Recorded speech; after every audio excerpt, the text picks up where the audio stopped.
All right. Okay. So good morning, everybody. So our goal today is to get some agreement on some recommendations to send to the full board via the working group. And those can be recommendations that are already written down. They can be different takes on it. We can send majority reports, we can send minority reports. But what I want to do is get us through the big questions, which I laid out on the agenda, so that we can get this to the working group, the working session, so the full board can be part of these discussions. So we're going to start with a presentation from Darren on the latest iteration of the family survey, which, as you know, we allowed to stay open a little longer than we had. Sorry, I just realized I'm not on the video. I still can't get on the video. Anyway,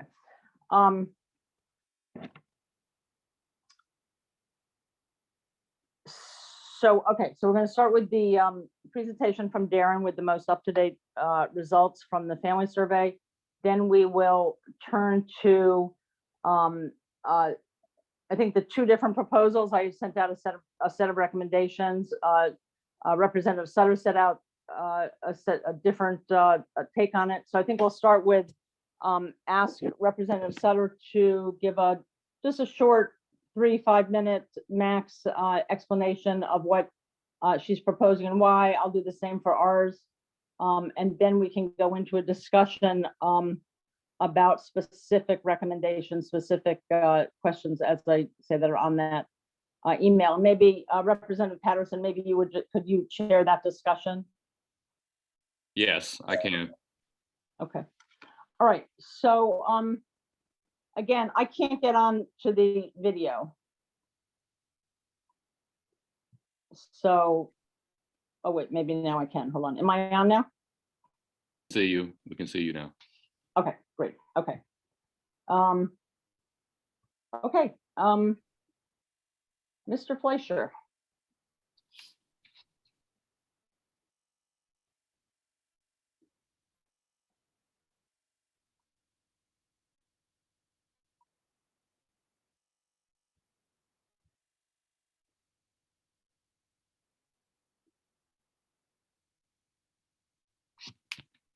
Okay, I can't hear him. Can others hear him? No. We can't hear you, Dan. All right, can you hear me now? Yes, we Yeah. can.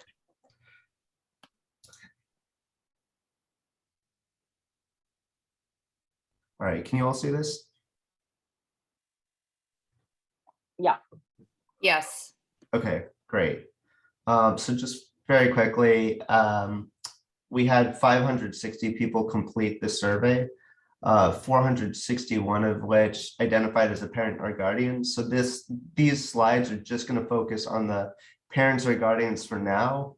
In a full report, I'll share out what others from the city, for example, students, some teachers, others, what they also said about the star rating, their experiences, and what they wanted to see in terms of changes. 75% of the parents had children enrolled in DCPS schools. About 31% claimed their children went to public charter schools. They had a choice between, or they could select more than one. So maybe one went to DCPS school and one went to a public charter school. And most of the respondents belong to, if they knew the star rating, most of them selected 5 or 4 schools, and only 1% of parents had a child attending a one-star school. And I have a note at the bottom that, again, non-parent responses and open-ended responses will be shared in the full report. And I'll also incorporate the Spanish versions of the survey, which was a separate survey, but the same questions. And so just fairly quickly, familiarity with the star rating. A third of parents said they were moderately to very strong. They knew the star rating. So only a third of parents knew of the star rating. And when it came to using the star rating to help choose a school for their child, about 2/3 of parents indicated that they use that star rating. Where families go to get their information, the top by far was My School DC at 44%. But that was followed by DC School Report Card, 35%, and then none of the options provided was the third most popular answer. How important the star rating was in choosing a school, choosing a school for their child. 38%, the highest rated one was not important at all, and then 30% shared it was moderately to very important, and only 20% said it was very important. Familiarity with the star rating. Again, oh, I'm sorry, this should say the stars that the child's school. Again, most respondents said that came from 4 or 5 star schools. And very quickly, this had a link where they could go out and view DC School Report Card, look at their star rating, and then jump back on the survey. I just want to note that a lot, it didn't seem like any parents went to the website and then stopped taking the survey. It looks like they kept going with it. Just looking at the skip rate, nothing really jumped out with that regard. For a reflection of school quality effectiveness, most parents agreed or strongly agreed that the star rating reflects the quality of effectiveness, of their child's school. Given a list of different indicators, they could select however many they wanted, but what were the top ones that parents felt should be helpful in evaluating their school's quality or effectiveness? The top 3 were progress students have made in math and reading. The second was student satisfaction. The third is teacher turnover retention. And then listed from the lowest ranked ones were welcoming to parents, teachers' access to training, and then attendance rate. So the bottommost one was welcoming to parents. And then whether they agreed or disagreed with the star rating reflects the quality effectiveness of their child's school. 64% agreed or strongly agreed that the star rating reflects the quality of their school.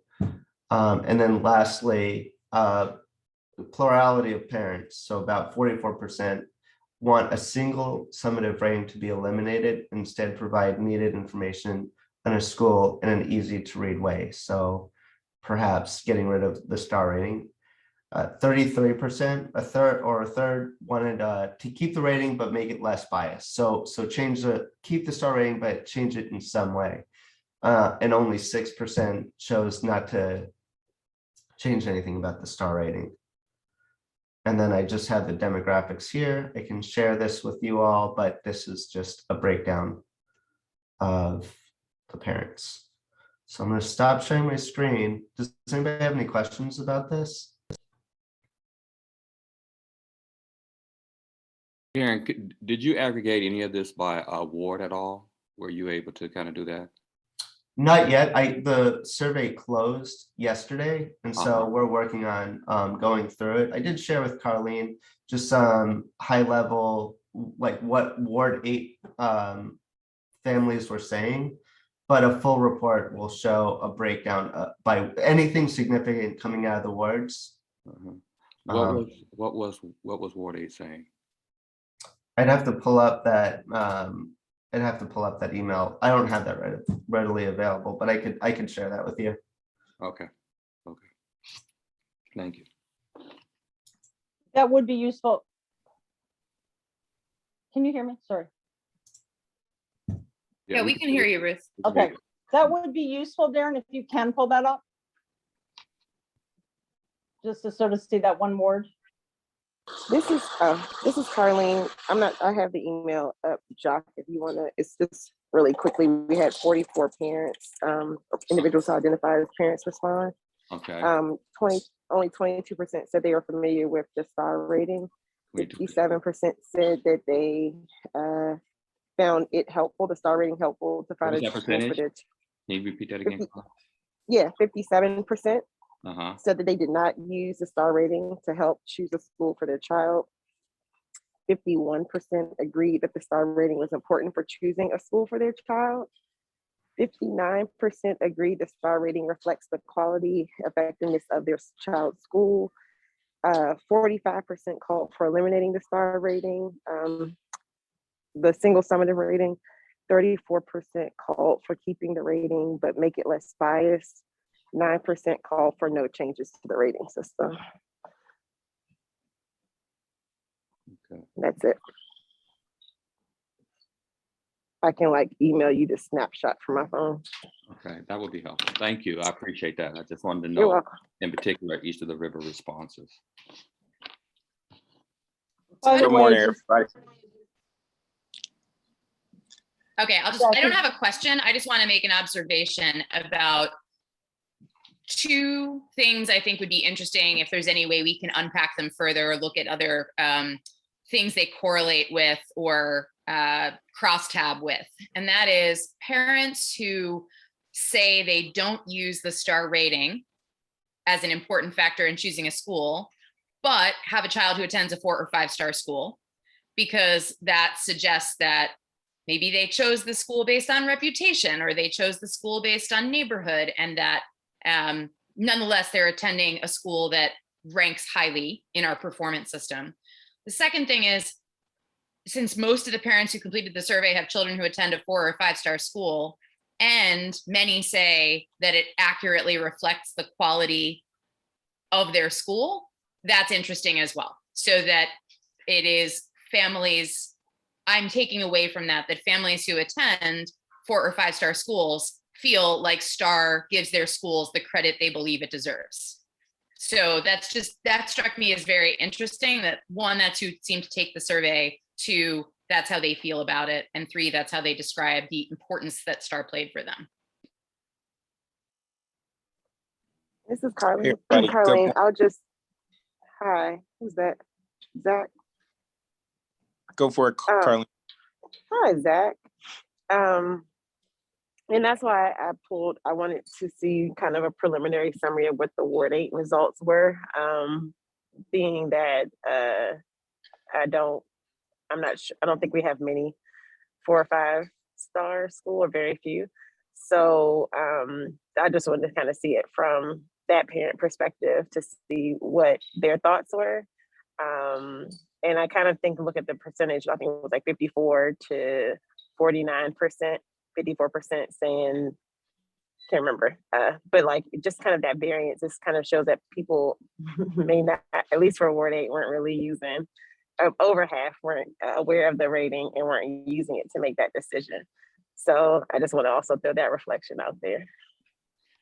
And another thing I just want to ask, we don't know if we aggregated it out to find out how many families, because I know 7 and 8 travel so much outside their ward. Were they reflecting on their school in the ward? Were they reflecting on their school that they attend outside of the ward? We don't know that, do we? Darren, I think we do. We asked 2 different questions, right? Yes, okay. Well, let Darren respond, because I'm confused from poll to poll. But isn't that when you just gave those numbers for Ward 8, Darren, those are residents of Ward 8 or people talking about Ward 8 schools? I think it's Ward 8 residents, right? Ward 8 residents. Ward 8 resident. Okay. Thank you.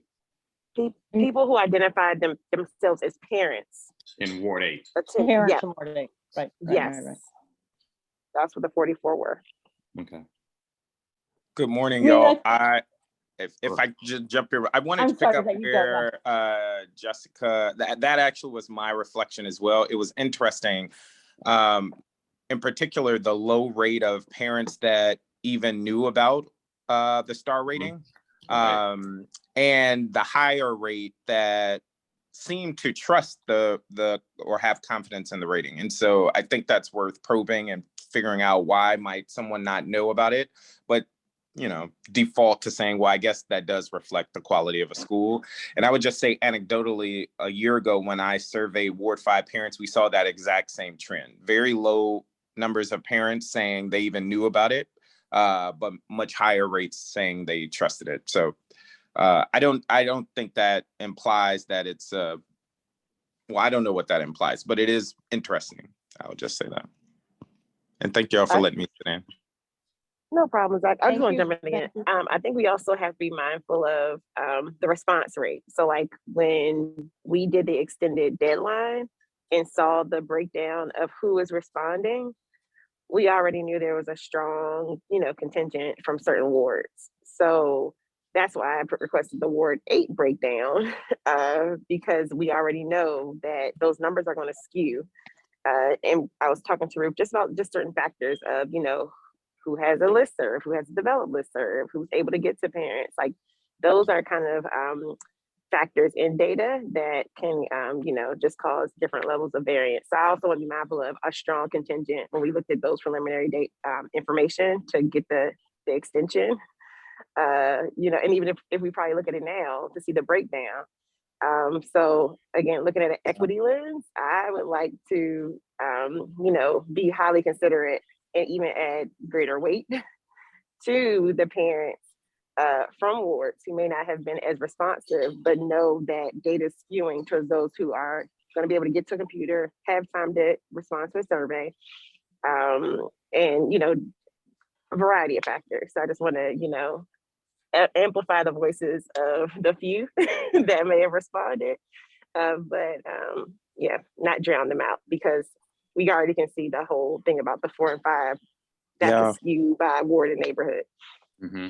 Totally. I 1000% agree with you, Carly. I guess what I was offering, and Darren, not to give you more work, it would be interesting to see for those who said they knew about the star rating, what that rating came to, or the aggregate there, versus those who said they did not know about the star rating, to just see if there are any trends there. So just throwing that out there.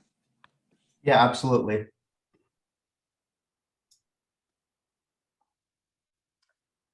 So this is Ruth. So in terms of the disaggregations, I think the other one that would be very useful, Darren, would be to disaggregate the 4 5-star schools, people who had kids in 4 5-star schools versus 1 2 3 schools. So we could look at that, since there was this over population of the 4 5 schools.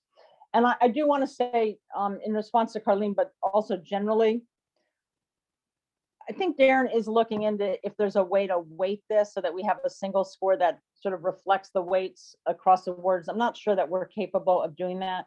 What we said from the beginning was understanding the limits of that, and that this was, it was what it was, is that we all do need to take that into account. And I think,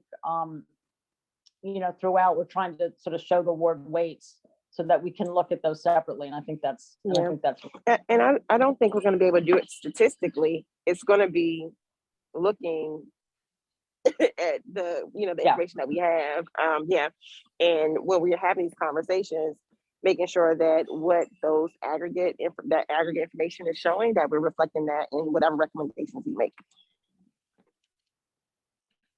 All right. Okay. I know the chair now belongs to Representative Patterson, but I'm going to encourage us to move on and do like sort of maybe 3-minute presentations from Representative Sutter, then from me, and then move quickly into these recommendation discussions.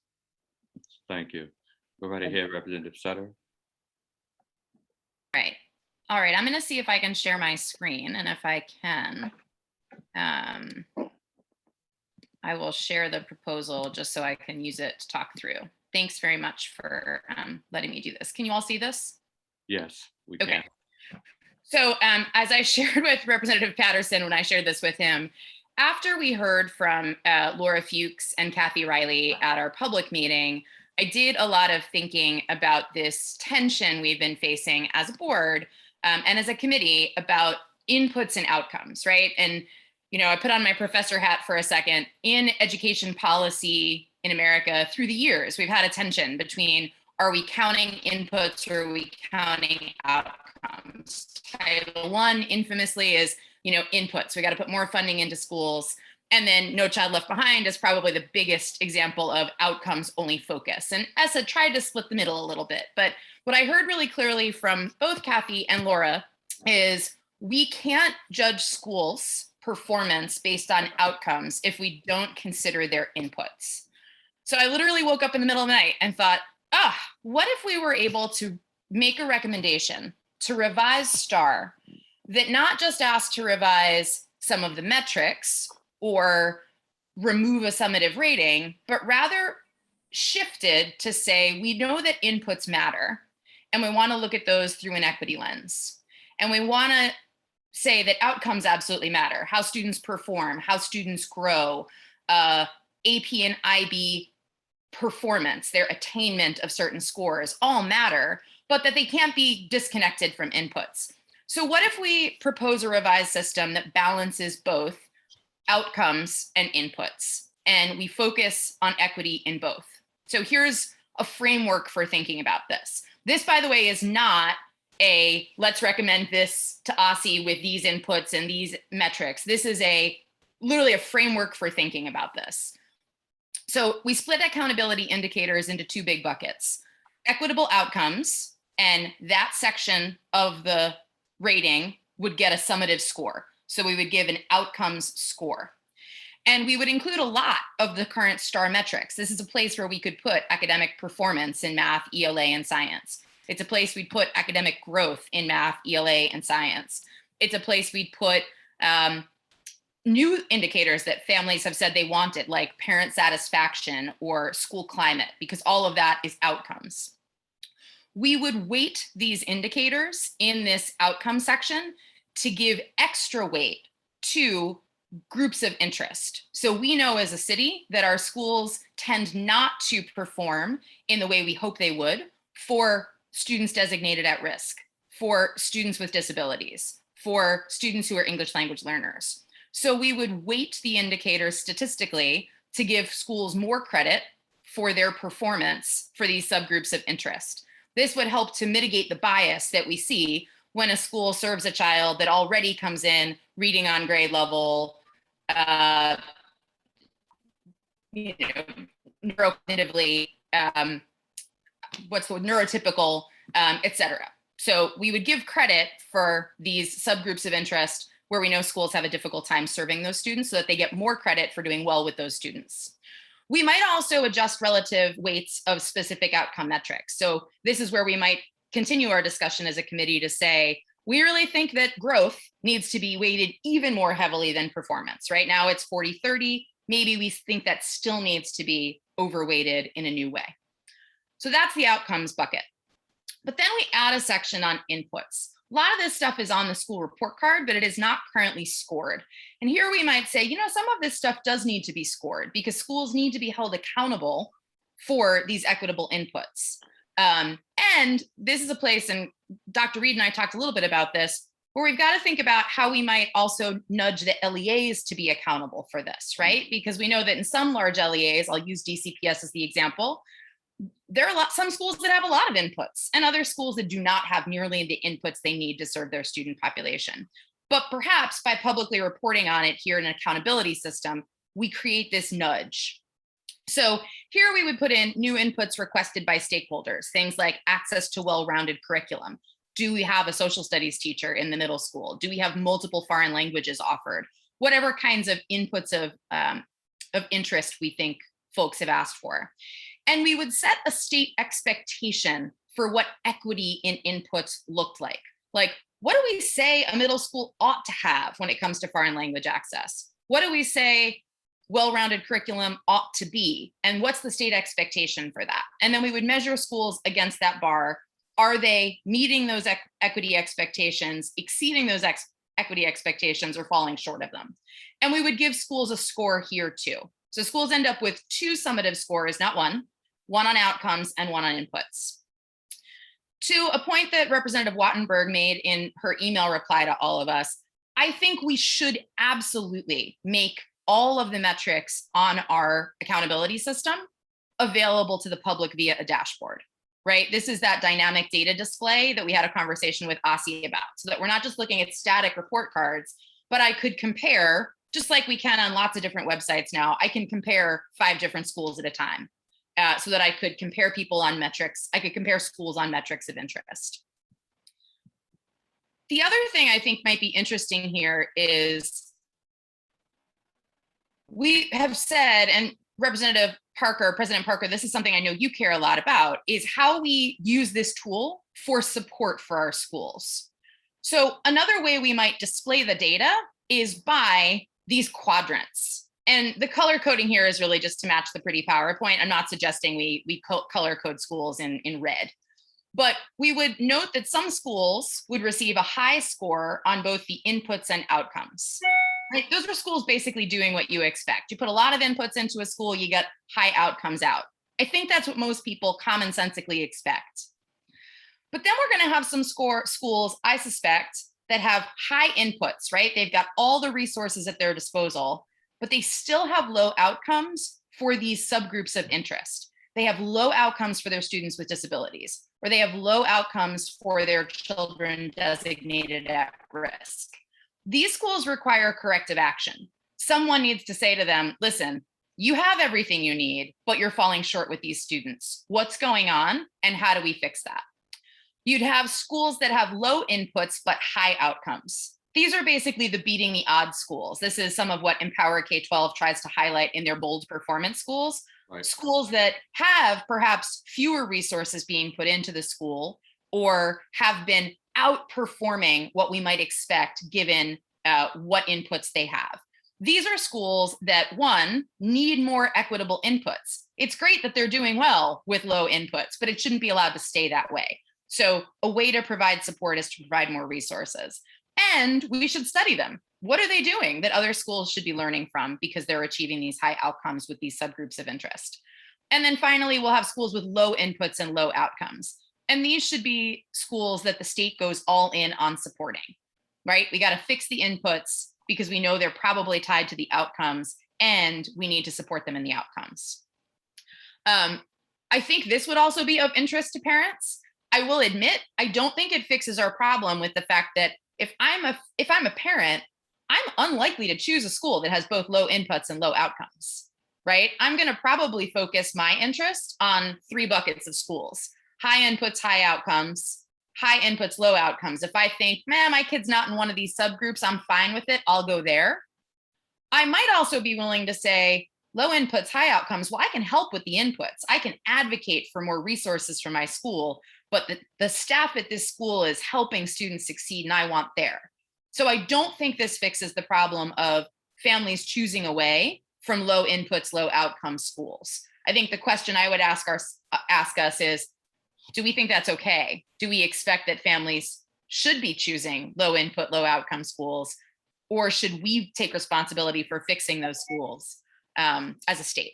So I'll stop there because I'm sure I'm over my 5 minutes, but these are some of the discussion questions I'd posited there that maybe we can talk about when we get into our discussion of recommendations, which is, did I do what I set out to do? Is this more confusing or more helpful? And then it still probably will affect family school choices. And is that okay, or is that not okay? And are there ways we can repair that? So thanks for the time. Thank you. I appreciate that. Thank you very much. Before we discuss more, Ruth.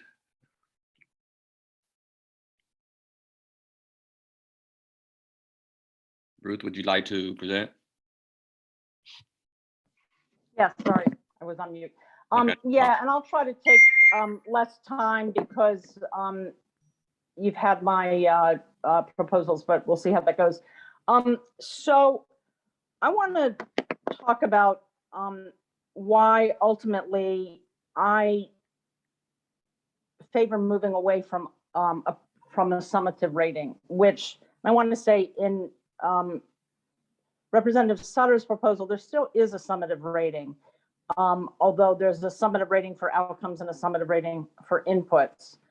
And I want to say, there's a way of doing that quadrants thing that would help us on resources that I also want to come back on. But I want to start with the summative rating because there still is a summative rating in that one. And here's ultimately why I moved away from that is I couldn't figure out a way to do it that was not biased and that reflected quality. That is, I could not myself figure out a way to do it that conveyed something real and useful that parents should use, that we should all feel good about. And let me be specific. If you put it, proficiency is a measure, and I think all of us on this committee know it, that no researchers think has any real connection to quality. Proficiency is almost completely a reflection of the proficiency level that students had when they entered school in September. I think NWEA had a study that showed maybe it changed up to 8%, or maybe it was 12%. It was very, very small between September and June. Proficiency reflects who enters your school. And we know that that is, first of all, very connected to income. It's also very connected to special ed population. It's to some extent connected to ELL and especially new entrants to the country. So, but most of all, it's not related to the quality of schooling. And so why would we want this to be part of a summative rating on quality? I don't think we do. I do think it's really important for understanding which schools need help. And I want to come back to that. So what is related to quality? What should we be showing in our dashboard? One is growth is hugely reflective of, obviously, how effective is the school? How effective is the school at growing people, at growing their reading ability and their math ability? And as Jessica said, maybe we want to put the science in there as well.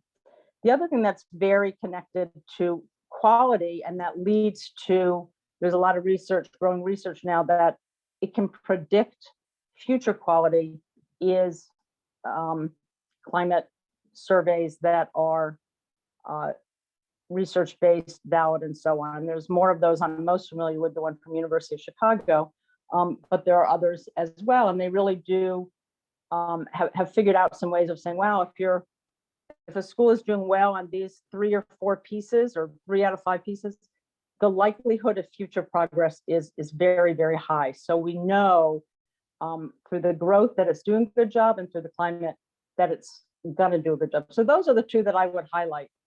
And I wouldn't want to use proficiency in a way that suggested high quality schooling.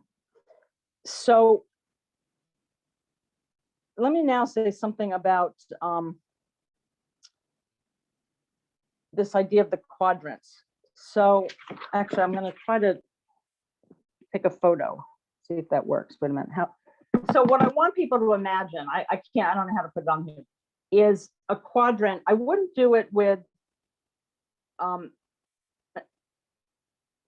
wait, and let me go back to what Representative Sutter said.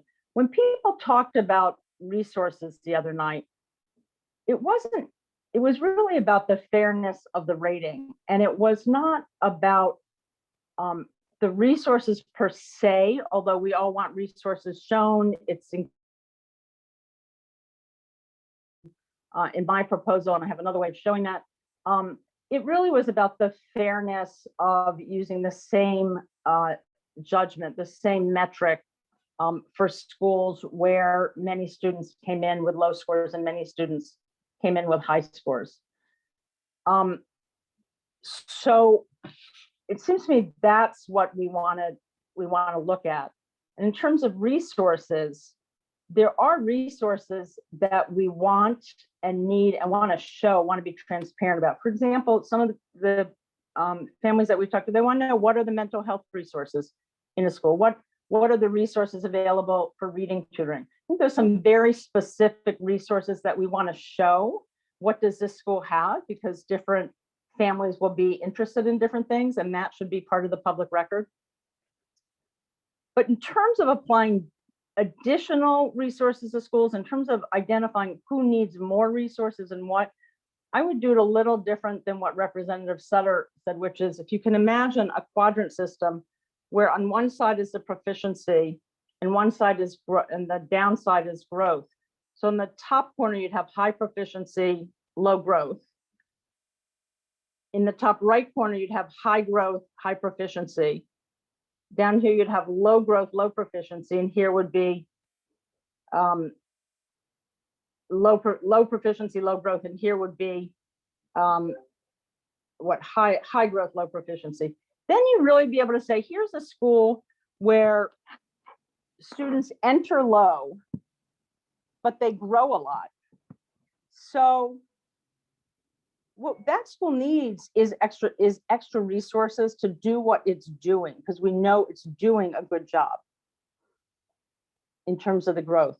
A school that's low proficiency and low growth, you know, this school needs resources. Students are entering very low, but they also need help technically in how to do a better job. And then we would also have schools that were high growth, high proficiency. We don't need to worry about them. Low, and then high growth, low proficiency. I'm mixing it up, but the schools that have the higher growth and low proficiency need technical resources. Schools with low proficiency, low growth need both. Schools with high proficiency, low growth need the technical resources. So that gives you a sense of it. So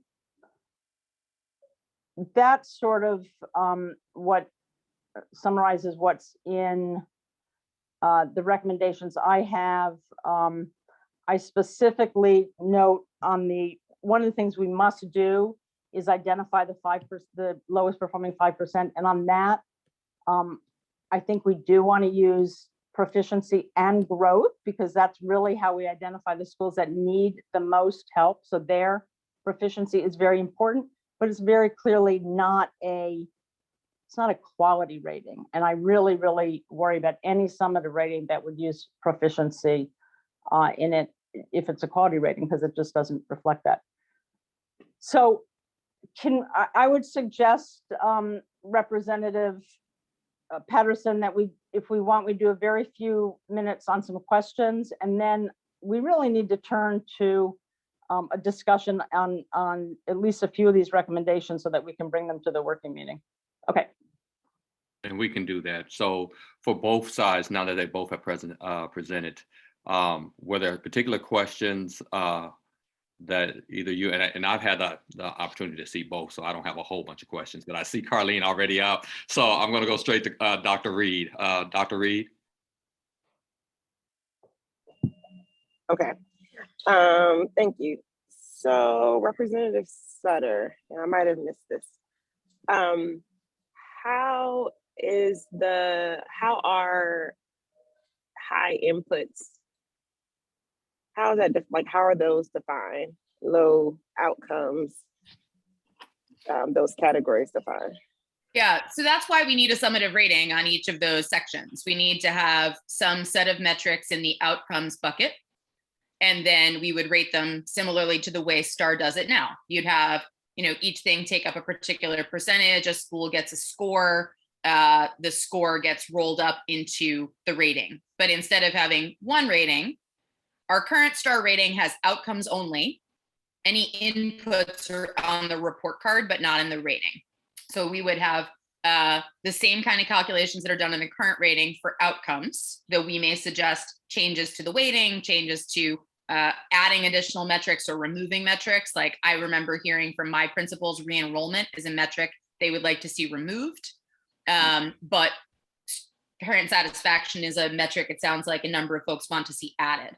So we would calculate the outcomes score the same way we do now. The input score is trickier because we have to say, what is our state expectation for equitable inputs? And I appreciate Representative Wattenberg sort of talking through how she thinks input should be included, but not in the same way. And one of the things I think is that I understood, and maybe I misunderstood, but I was listening as carefully as I could to our public witnesses. And I think they are right that it is unfair for us to say schools come with all sorts of different levels of inputs and we want to hold them to the same level of outcomes. This system that I'm proposing suggests that we as the state are responsible for both the inputs and the outcomes, right? If a school does not have equitable inputs, that's on us. But we're asking them to have equitable outcomes. That's our responsibility as a state, is to say every child who comes through our public education system should have an equitable chance at outcomes that set them up for successful life. We got to give them the inputs to do that. So the suggestion I'm making is that we set state expectations for minimum inputs, and then we give school scores on those as well. Thanks for that clarification. Something to think about, thinking about what about the inputs that we can't measure, that we know are tied to equity, like poverty, or just the variety of things that I see in itself can't control. So I'm just kind of wondering how would any system that we have take that into place, knowing that we're not going to say like, this is an input, because I think right now they're designated as at risk. That's the input that that's going to be like a whole government approach, and we can control for school, or we can control for school without saying like certain percent of people can't go to this school because we're over a certain limit. So I'm just kind of wondering, like, how do we control things that we're going to be like way out of our full control? Yeah, I mean, I'll harken back to when we started this conversation as a board 2 years ago. One thing I really wanted us to do, and we were unable to do it for a host of reasons, is I wanted us to have a more philosophical conversation about like, what is it that we expect schools to do? What are the resources we want to equip schools with to accomplish that? What are we saying this accountability system should do and should not do? And so we didn't have that conversation. So I think we're all operating in this with our own understanding of like what an accountability system says about schools or doesn't say about schools, what it should account for or should not account for. And I don't have a good answer to that, because I'll say, in light of the responses we saw from parents in the survey this morning, there's an awful lot of parents not paying a whole bunch of attention to this. So we're spending a lot of time trying to discuss how to fix a system that it feels like at least some significant number of families isn't paying a ton of attention to. And before I take on the next question, if there's another question, I did want to say, Dr. Reed, I truly appreciate that question. And I'm going to say this from a truly parent perspective, from both my little kids and my adult child who is an educator. When we talk about inputs in particular. So my daughter comes to me this morning and she gives me this paper from Ludlow Taylor that says they're about to raise $20,000.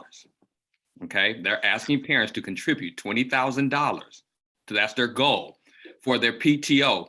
And it only represents 30% of their total, what they're going to raise for the year, just so they can do extra things for that particular school.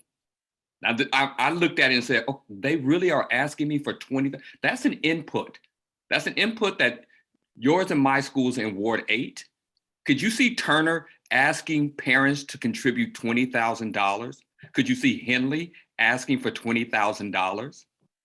And so that's an input that, like you said, OSSE can't allot for that. We can't do, but we can, in my mind, we can look at what's actually going into them per the government and those type of things. That's why inputs, this is kind of like resonating with me in the sense of actually looking what inputs look like. And on the other side, on my daughter's side, the oldest one is an educator at a charter school, and Kip is able to do a lot, but still they don't have all the resources that they need to make sure that she has what she needs in her classroom right now.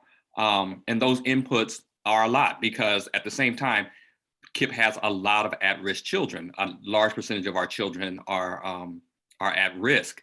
and the support that she gets around teaching those at-risk kids affects that teacher every single day. A lot of things that I heard, particularly when Dr. Riggins was at Henley before she left, was that, look, we're doing amazing things, like Josh Boots has recognized them as one of their bold schools.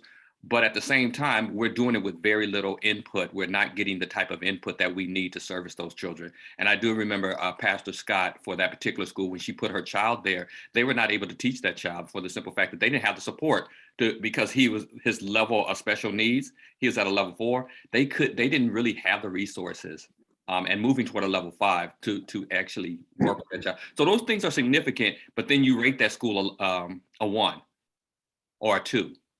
When you're not giving them the resources that they truly need to operate, to be a good school, and you blame the school, and the teachers feel bad because, like, you're rating my school a 1. I know I'm doing as much as I can with the resources I have. If you give me more resources in my classroom, if you give me more support around special needs children or at-risk children, then I can do more. I can move the dial. I can show you more growth, even if we're not talking about proficiency. So those are the type of things that I'm kind of looking at as I listen to the conversation. Were there other questions? Mr. President, did you have any questions at all? And I see Dr. Sutter has her hand up as well. No, I have thoughts, but I don't have questions. And I want to play an observer role. Okay, thank you, sir. Dr. Sutter? Yeah, I just want to ask a clarifying question of Representative Wattenberg. So I want to make sure I understand your opinion on proficiency, because I just got your email and saw the quadrant drawing. So I heard you say really loudly and clearly that you don't think we should have a summative rating and you want to move away from that because you think proficiency should not play a role in performance ratings. But then you drew the quadrants that count on proficiency as determining the quadrant. So, and ESSA requires that we include proficiency. So I want to understand how you see proficiency playing a role in our recommendations. Yeah, and then I want to move on to our first question, so we can start making some recommendations or decide that we can't. But in response to your question, thank you. So I don't think that performance should be part of a rating or anything that conveys some idea of school effectiveness or quality, because it's not.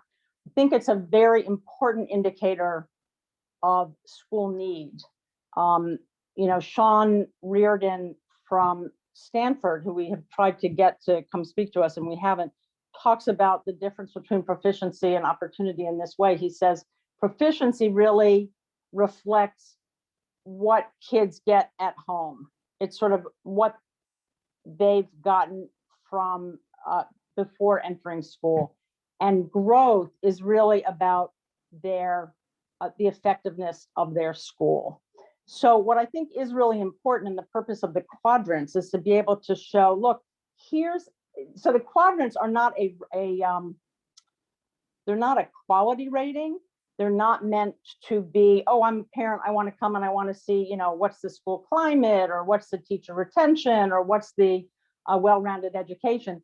It's a way of identifying schools with particular needs, schools that have real needs for, they're low growth, so they have real needs for, help me do a better job running this school, help me do a better job understanding what we're not doing well here to elicit high growth. And then low performance really talks about the level of opportunity students had before they entered school. So it's much more about, it may be about catch up, it may be about trauma-induced indicators, it may be about, you know, how do you provide extra support to people? It's not that the school itself isn't doing a great job, the growth is high, but students are coming in very low. So I see the quadrants that I sent as very much oriented towards how to provide resources and how to understand resources. Let me just ask one follow-up.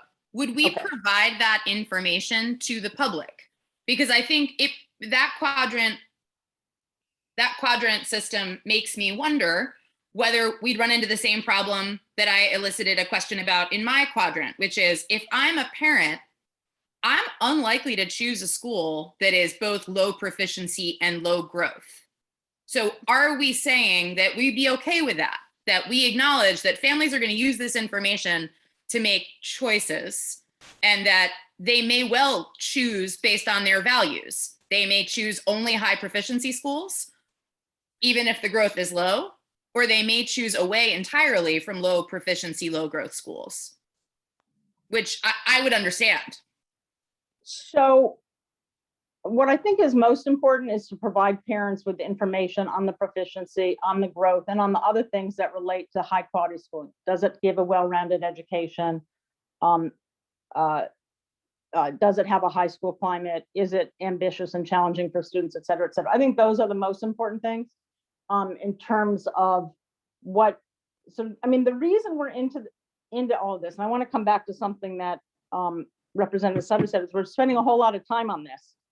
Why? The reason we're spending a whole lot of time on this is because people found it extremely unfair, and a number of people thought that it was really having a very damaging effect on the ability of their schools to sustain morale and attract students. So the first thing here is dealing with the rating. But we also said very absolutely, we also want to deal with the disconnect between that rating and what schools need. So what I think is that I would put something like that quadrant on there. I probably wouldn't put it on the front. I would think of it more probably, I guess it probably has more to do with identifying the lower performing schools.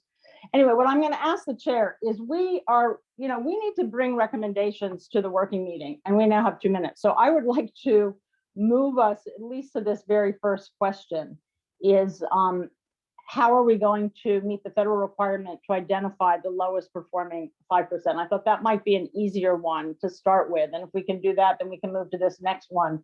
How will we report the federal, will we do summative or dashboard or so on? So just to sort of see what we have so that we can bring something to the working meeting.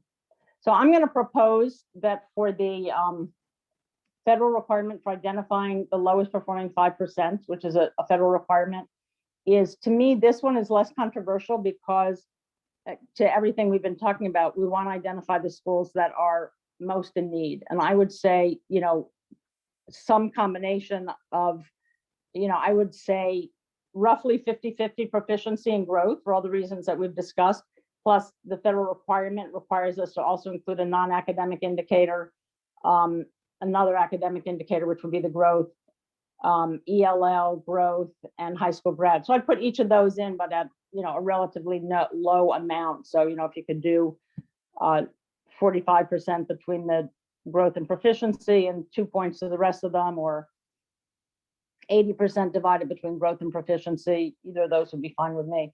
Is there anybody that has a problem with that way of identifying the bottom 5%? Because if so, we could then move on to the next one. Discussion. I'm not sure I understand. I'll be honest. Can you explain again? Yeah, so one of the ESSA requirements is that each state needs a formula for identifying its lowest 5%, right, lowest performing 5% of schools, and also the 5% with the highest gaps. So what's the formula for doing that? So for me, it's how do you identify schools with the greatest need? And I think the way you do that, you don't have to get super fancy. It's a mix of proficiency and growth. And so let's just do the maximum, let's divide it in half, growth and proficiency as much as we can. And then to the extent that we need to include these other pieces, we can include them at, small amounts. So I guess I will admit to being quite confused. I don't have a problem with this, but I have heard loudly and clearly, both I felt like from you, Representative Wattenberg, and from advocates who've come to us, that they do not feel we should weight test scores this heavily. And right now we've got 70% on test scores, 40% on growth, 30% on proficiency. And this is why I asked you to re-explain it, because as I understand it, you want to actually shift that to 80% and maybe split it equally 40-40, which is currently giving more weight. That would give more weight to proficiency than we currently do in the way we identify schools. Because right now we identify schools using the star rating. Right. So the answer is there are two different purposes.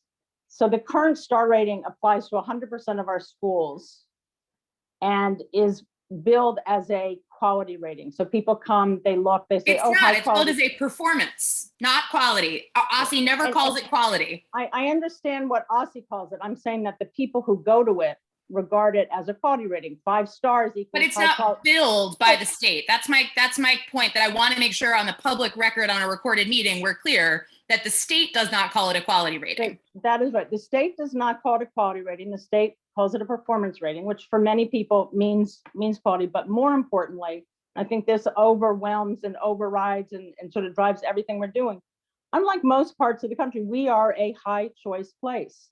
And so this rating is going to have an enormous impact, perhaps in a way that it doesn't elsewhere. And so in this state, in this city, whether OSSI calls it performance or quality, whatever they call it, it is regarded that way. And even as performance, and performance does convey some sense of quality. And I would say proficiency, again, it's not really, that doesn't tell you about the performance of the school.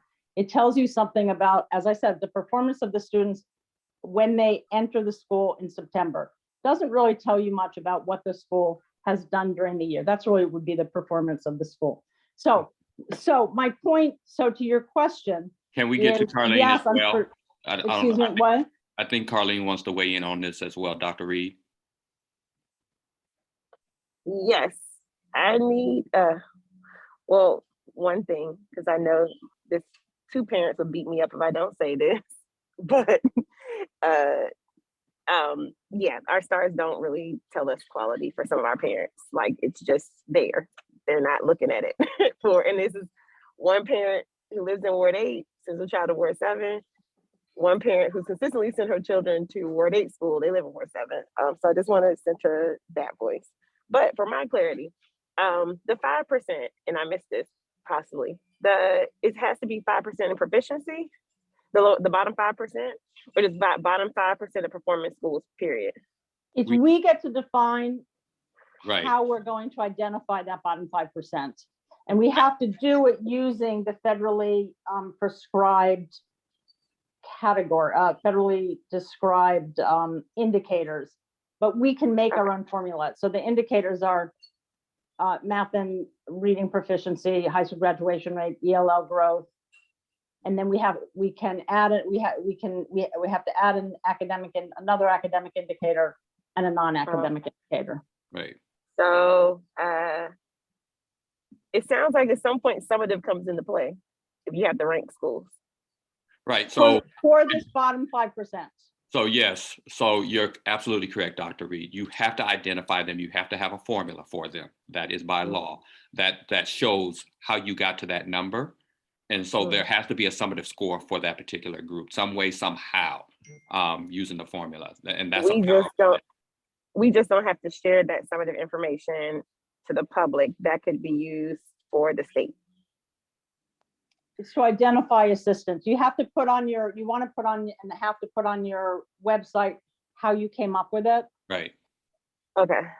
And you clarity. can't have 2 systems. So let me be clear. You can identify the 5% and say we're going to have a summative, or you could do something different with those that are not in that 5%. You can do something different. Right. You can.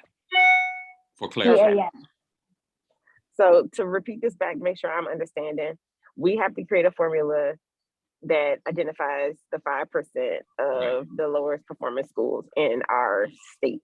And how and what that formula is, how much weight we put on growth, how much weight we put on proficiency, all those type of things. We have to design that. And I think the argument here is that right now proficiency is at a lower rate, but I don't know if it's being proposed, and I want to be clear as well. Are we increasing proficiency? What goes into that proficiency growth number, and how is it weighted? I think that's what we're debating, if I'm not incorrect. Yeah, and I would like to,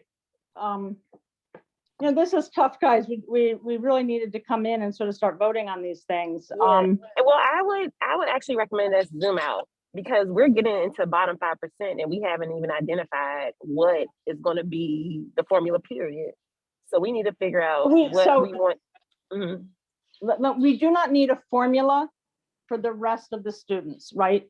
We only need the formula for the 5% for the next. So let's go to the next questions then, because what we need beyond that is are we going to have a summative, a dashboard, a quadrant, or something else? And then what are the indicators in it? That's what we need for everybody. And what's going to be our extra academic indicator? I say work from here and then go back to question 1. Okay, so let's go to question 2. All right. I think, How and are we going to report? Sorry. And real quick, Jessica, was there something that you had? I see a raised hand. Is there something that you had? No, it goes to this next question, I think. I mean, it was about the last point, but it goes to this question. I feel strongly that we should not use a system to rate the bottom 5% that is not clear, transparent, and readily available to the public, right? So one argument I have heard from the public is, yeah, it's on the website, but I got to dig around for it. And as I'm listening to us talk about, we have to create a formula by law that identifies the bottom 5% of schools. We could do that, but we wouldn't apply that formula to all schools in the city. We would just use that formula to identify the bottom 5%, and then we would do something else with the other 95% of schools. That doesn't sit well with me. I think what we share with the public, we should share with the public. We should be transparent about, this is how our schools are performing. This is the bottom 5%. This is the other 95%. This is how they array out across a spectrum of performance. So for me, that first recommendation in Representative Wattenberg's proposal is a non-starter. I looked at the parent data that was showed to us today. I listened to what we've heard from other stakeholders. I've listened to what I've heard from folks in Ward 6. I do not hear an overwhelming consensus that a summative rating is to be removed. I have heard from a lot of stakeholders that there is interest in having a quick way to say, is my school performing according to state expectations or not? There are lots of concerns about bias in the system, lots of concerns about what the parents want added to the system, but I have not heard in our data an overwhelming consensus that we should remove a summative rating. So I oppose that first recommendation. Okay. Are you also open to a mixture of two, just for my clarification as we get ready to move to the next one? Yeah, I think there's lots of ways we can adjust it to make sure that we are responding to parents' concerns. I also think adding a dashboard that allows people to compare schools and compare indicators is a good addition. I simply disagree with removing a summative score as part of our recommendation to the state education agency. Thank you. So I Justin, can I respond to that very quickly? Go right ahead, ma'am. I just want to be clear, there's nothing non-transparent about this. It's two different purposes. One purpose is to identify schools that are the most in need of extra support. The second is to report information to parents on the performance of their schools for ESSA purposes and for parent purposes. So there's nothing, to me, there's nothing contradictory about that. And we should absolutely put up front how we're determining that. There's no lack of transparency there. All right. So I want to say one thing. We have agreed on one thing, that in comparison to what we have now, we want a much larger dashboard of indicators. Right now, we basically have none on that front page. And I think everybody agrees that we need to add a dashboard of a variety of indicators, and maybe we can focus on that. I think we also have agreement on we need to report out the resources that schools have in a much more serious way. Although there's a distinction between how we're going to do it. And I guess, so we could bring those two recommendations to the working meeting. Can we talk quickly about what else we want on that dashboard? Sure, we can have that. So my proposals is that we highlight as much as possible the two things that I think have the most to do with school quality, which is growth and school climate. And maybe school climate shown the way they do in Illinois, where you can sort of see the different parts of the rating, to show those, highlight those. And as I said in the recommendations, to caption them and be clear about what they show. And then on the same page, totally clear, but smaller to reflect their smaller relevance to quality. Some other things that people really want to know, like proficiency, and be very clear what proficiency reflects and doesn't reflect. It reflects mainly how kids entered and not so much about what they learned at school. That growth reflects based on what research, and that proficiency largely is income-based. That growth really reflects how quickly and how much a school is moving you towards proficiency, which is the goal for all of our students. And then we should talk about I don't think I got specific about what some of the others should be. I think there's huge interest in teacher retention was one that there was a huge interest in, and there's another one. What was it? Student satisfaction was high, but that would be in the surveys. But I did think, there's room to add one or two others there. So I did want to get some input on that. And Dr. Reed, before I come right to you, Representative Wattenberg, can you give me a little bit understanding of what you mean by climate and what would go into that? Because I want to that's not biased, because there are a number of schools that have like negative narratives, so to speak. So I want to kind of be specific around that to hear what your thought process is. Yeah, no, thank you. So school climate, as I understand it from multiple researchers, University of Chicago researchers would say this. If I'm remembering right, Deborah Temkin, who spoke to us, would say this. I know Jack Schneider would say this, is that when you look at so if you think of school climate as sort of a mix of, is it welcoming? Is it organized? Is there, Tony Bright used to call that, is there press? Is there academic press? When people come in, is there a sense that this is a place where I work hard, I get supported, I'm nurtured, but I'm also challenged? The extent to which students feel that, the extent to which teachers feel like they're getting assistance and collaboration as needed, getting led as needed, the sense that parents feel welcome. Those are the kinds of things that make up school climate. And there are different research organizations that have developed different ones. And more now have some validation. I know, again, the University of Chicago in particular, but others can now validate a connection between those measures and what happens next. So that's what I mean by it. Does that answer your question?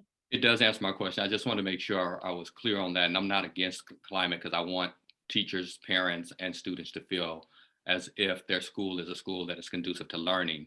I just want to be very specific about what are the metrics that measure that, so that those are not biased racially or any other way. Yeah, go ahead. No, just one other comment on that is,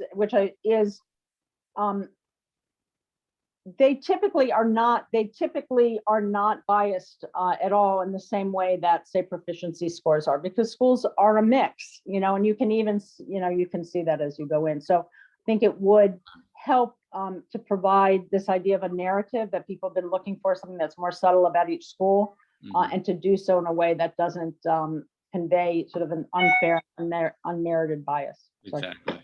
Dr. Reed?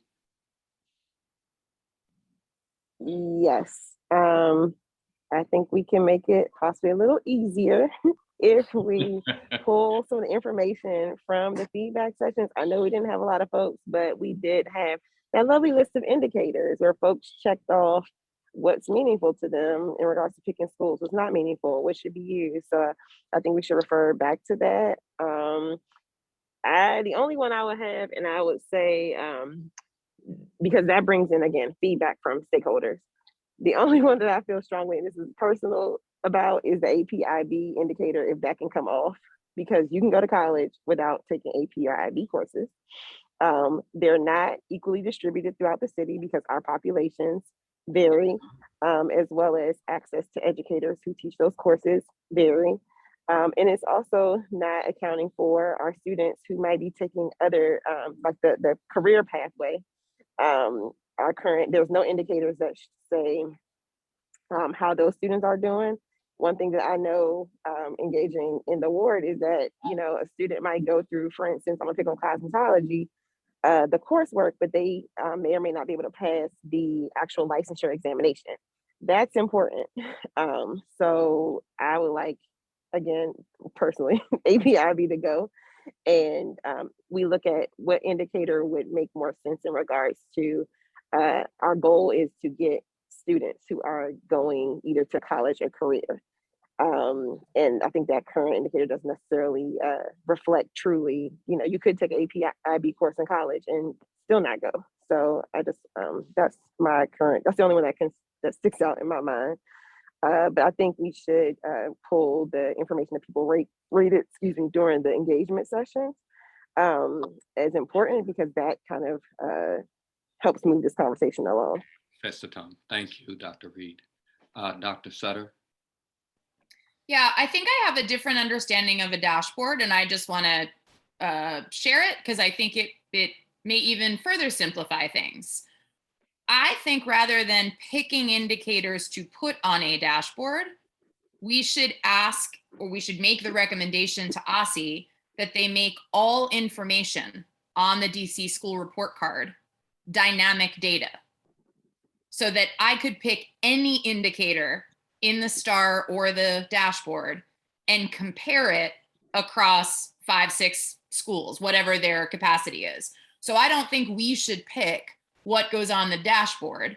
I think we should make the recommendation that all data in the DC school report card be dynamic and thus allowed to be displayed by a user to compare across schools on a indicator of interest or up to 5 indicators of interest across 5 schools.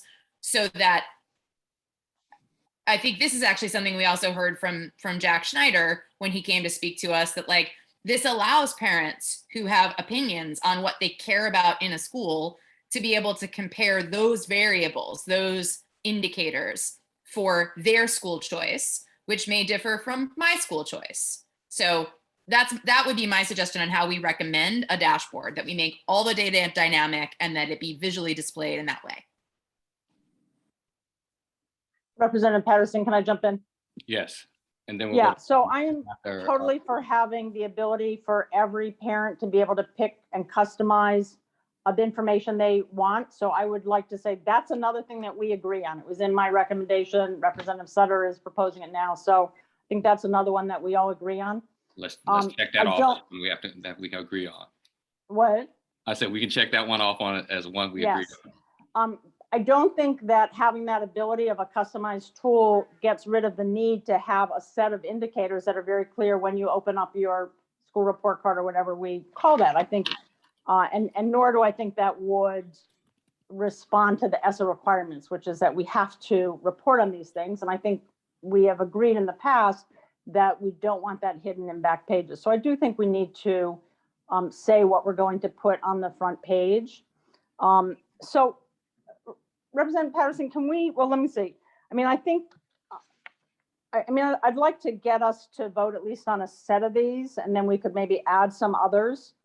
But, you know, let me just start with 3 that I think there is strong agreement on that we want to show, which is proficiency, growth, and climate, that we want to show those on a dashboard. And then let's talk about maybe a 4th and a 5th or a 6th that we want to include. Can everybody agree to those? I'm honestly really confused. If we're picking a set of indicators to display on the front page for every school, that's what we have now. We have a set of indicators for every school that is displayed on the front page, and it's called the STAR rating. So are you suggesting that we just take off the summative rating, but that we keep this list of indicators? Okay, so when I go to the school report card, the only thing that gets reported is the STAR rating. On that front page, no, I do not see school climate. I do not see the growth rate. I do not see the proficiency rate.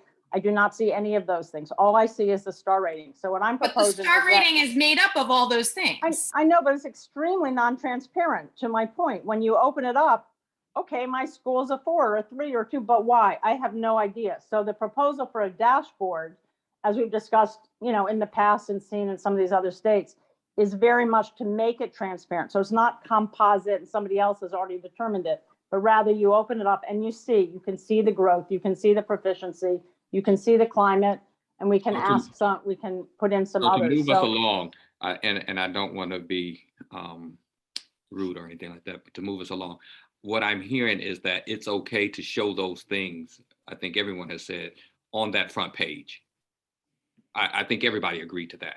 And deciding which one of those are shown on those front page is what I'm hearing. Is that correct? And what I'm proposing is at least to agree on that. We'll show the proficiency, we'll show the growth, we'll show the school climate. And then I'd like to take a couple of minutes and see if we Take can two more. To do pick two two more. But so can we all agree on that? I'm for showing them on the front page. I am All for right. showing them on the front page and everything. Do we lose Carlene? No, she's right there. No, what I want to make sure that we are centering the voices of people we got feedback from and not our personal opinions. So do we have data that supports that? And I mean, I don't have anything against all three of those. I'm just making sure that we have information that supports that. So do we? I would say the date certainly, yes. I think across all three sets of surveys, growth was absolutely the highest. And Darren, please let me know if I'm wrong on that. I think school climate has been super high on everything. And proficiency, I would say, is sort of in the third basket. I mean, in the set, like if there's a top set of things, and it was in what Darren gave this morning, there's sort of a top set of things, then there's sort of a second set of things, and there's a third tier of things. The top tier, I think across all of these has been growth, climate. Darren, do you want to jump in with something? I don't have it right in front of me. Okay. I mean, if whatever Darren has reflects that, I'm okay. I just want to make sure that, again, we are centering voices of stakeholders, especially given that, again, my ward did Truly not have a lot of appreciate feedback. Yeah. I truly So, appreciate making that, sure so we're that when focused we're on out in right the things. community and tell them how we got there, that we got there from their information, their input, not our personal one. Truly appreciate that, Dr. Reed. So what are the other two that are based? And from what I'm hearing, Representative Weidenberg, is that we are in agreement that we want to have 5 indicators, but they are dictated by what we've heard from the community. Okay. Well, I'm going to say, I think they should also be dictated by what we know from research about what is high quality. I think they tend to overlap, so I don't have a beef with that, but I do want to say, I think it should be both. I think we certainly do want to show the quality, but, so, okay, Darren, can you tell us what I'm sorry, I have too much paper around me here. In the parent survey, what was the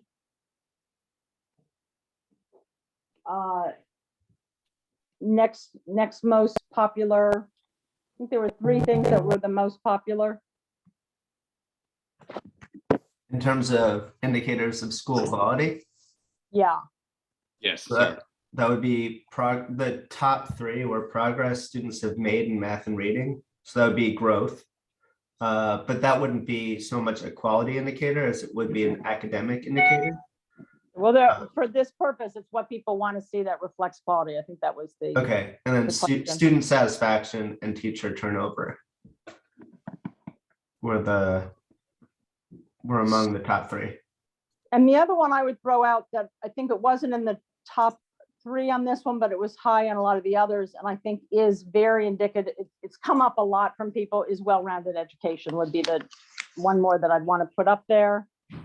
So I would propose that we develop some index on well-rounded education for elementary schools at least. I don't know that it's important for the higher grades where they're actually taking these different courses. I think it's important for the elementaries. Darren, where did well-rounded education fall in? Was it an indicator that we asked for? And I also want to note that the top 3 that people said they wanted is not the top 3 that we currently agreed on. Come on, Dr. Reed. Well, Dr. Reed, student satisfaction is a piece of student climate, I would say, very much. It's not the only piece of it. And the other thing I would just say is I agree very much that we need to pay a lot of attention to what people are asking for, but I would also say, as I said, we also need to pay attention to what we've heard from the experts. And But recognize that I'm also going to push back on that, because at one point experts said proficiency was a thing.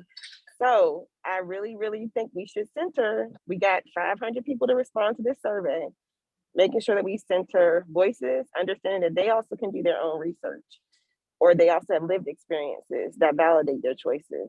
So I just really want to make sure that we are using the survey data, using these our feedback sessions appropriately. I know we all have a sense of what expertise is, but what we get feedback on from a lot of times is that folks do what they want to do and not what the community says.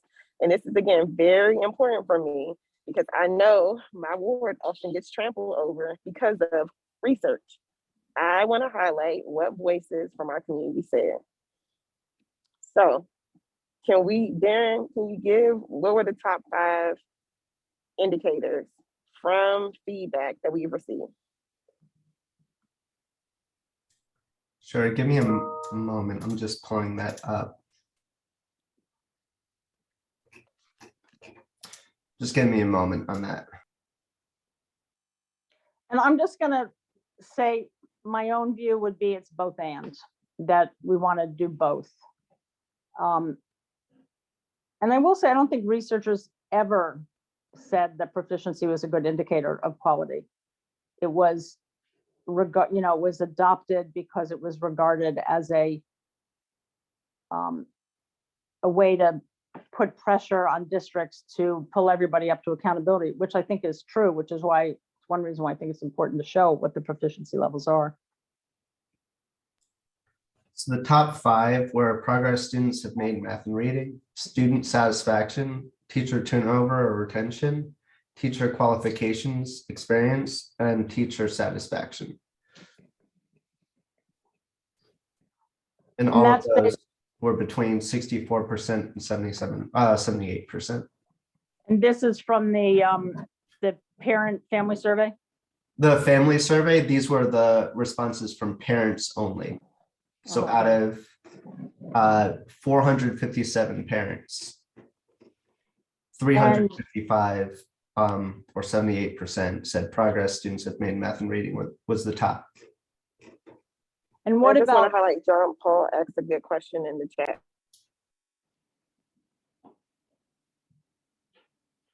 Not allowed by ESSA. And so our concern is something like teacher turnover. All the indicators that are used to rank schools need to be broken down by disaggregated by student subgroups. So something like teacher turnover or retention, I don't think could be broken down by student subgroups. Does that make sense to y'all? Wait, let me, I want to be clear on two different things. One is there are specific things we need to report to the Department of Ed and that we need to report publicly and use for identifying the 5% at the bottom. Math and science proficiency, ELL growth, high school graduation rate. And I'm missing something. What am I missing? 1, 2, 3, 4. Oh, and then we have to name our own academic indicator and a non-academic indicator. So this really goes, so one way or another, we have to report those things. And they have to be disaggregatable. So, and we can report for our own purposes, whatever we want. So we can report the school climate, we can report the teacher retention. Those don't have to be disaggregatable. We are just saying we want this on our front page. We want this on our dashboard because our constituents want to see it and we believe it has something to do with quality. Now, we can at this point go to this other question, which is where I started, which is we do need to identify for the purposes of reporting our bottom 5% and putting also on our, presumably on our dashboard, the academic and the non-academic indicator, and that one does have to be disaggregatable. I think all of us would agree that academic growth should be the academic indicator. And if I can't, so Are if we in there's a agreement? consensus on that, we can just sort of agree on that, have one more thing we agree on. And then we do need to think about what we want the non-academic Academic. indicator to be. And I have a recommendation for that. Dr. Sutter, you've been patient. So 3 thoughts. One is a lot of these indicators that the public would like to see are things for which we do not yet have a state way to collect. We don't have a way to collect statewide data. I'll use the example of parent satisfaction. There are different surveys used by different schools. We don't have any comparable data. So we could ask all LEAs to share their tool that they use to survey families, and we could report out rates of satisfaction on different tools. Obviously, that's not allowable for ESSA, and it's not able to be disaggregated by student subgroup. But we could do that. So my one concern is a lot of things the public wants, and I appreciate Dr. Reed continuing to push us on, we did all this engagement, we want to be responsive to the public, but a lot of things the public wants us to share, we don't yet have tools to report on, or we don't have common tools across the LEAs. So this may take time. Even if we make this recommendation, this may be multiple years before such data is available to the public. I just want to flag that. Second, this was the question I tried to raise in our last discussion half an hour ago about how we identify the bottom 5% of schools and how we share information with the public on school performance. One of those is, if we say ESSA requires we use certain indicators, it's got all these things, this is how we'll identify the bottom 5% of schools. But on our dashboard, we're going to show these other 5 indicators, only one of which overlaps with the ESSA reporting. We're saying we've identified the bottom 5% of schools in this way. We're sharing information on 100% of schools in this way, which means for 95% of schools, you're seeing this information, but not this. And that worries me, that we are essentially setting up double systems for the public. One that says this responds to the federal requirements, one that says this responds to what you care about, and we're making this much more prominent and this ESSA piece backgrounded. I am uncomfortable with that.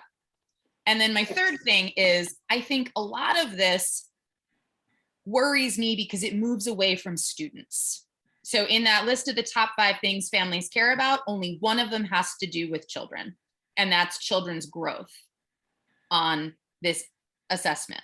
All the other indicators we talked about are grown-up indicators. They're a parent satisfaction survey, their teacher experience, their teacher turnover, their teacher satisfaction.